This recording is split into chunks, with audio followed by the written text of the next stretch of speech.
All right, grade 5. So today we're going to talk a little bit on adding mixed numbers. A mixed number is when I have a whole number with a fraction. Excellent. And we're going to talk today about how we are adding those mixed numbers. So far we have covered addition and subtraction of fractions with unlike denominators. So let's see what happens in a situation when I have 2.5 plus 1 1/3. The issue here again is that I have unlike denominators. So to organize myself, what I will do, I will first take care of the fractions, which are a half and a third. So let's see what's going on in this situation. I will need to identify a common denominator between 2 and 3. So again, we will do our T diagram, right? You can do this mentally as well. And let's see the multiples of 2 and 3. I have 2, 4, 6. This should ring a bell here. I have 3 and 6. Of course, the common denominator will be 6.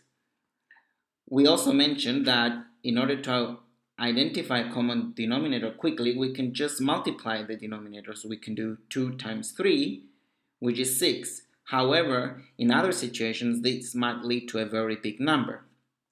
Now, let's proceed. What I will do first, I will add my fractions. So let's produce equivalence fraction with a common denominator of 6. I will take a half first, and I will turn it into a fraction out of 6.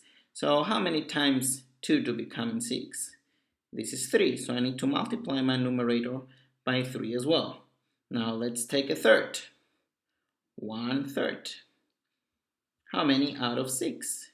This will be times 2, times 2. So we have 3 6 and 2 6.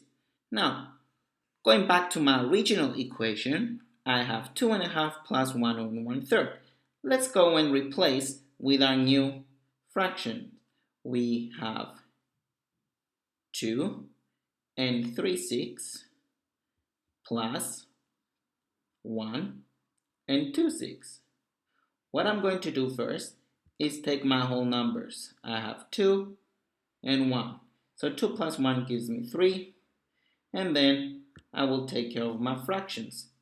3 6 plus 2 6, that will give me 5 6. And this will be my answer.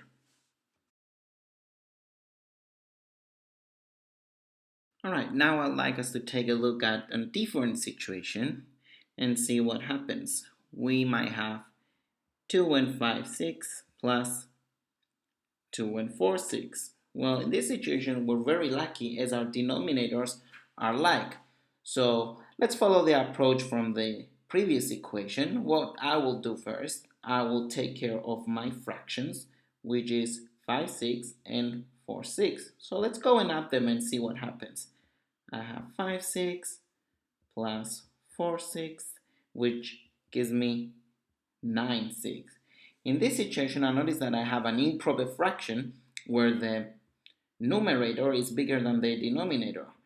As we said in the classroom, what we need to do is to do the actual division and say how many times that 6 goes into 9.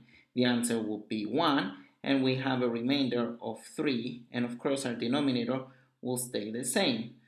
Alright, since we figured out the fraction addition, let's go to our original equation and see what we can do. We will add the two whole numbers, which they are 2 plus 2, that give us 4.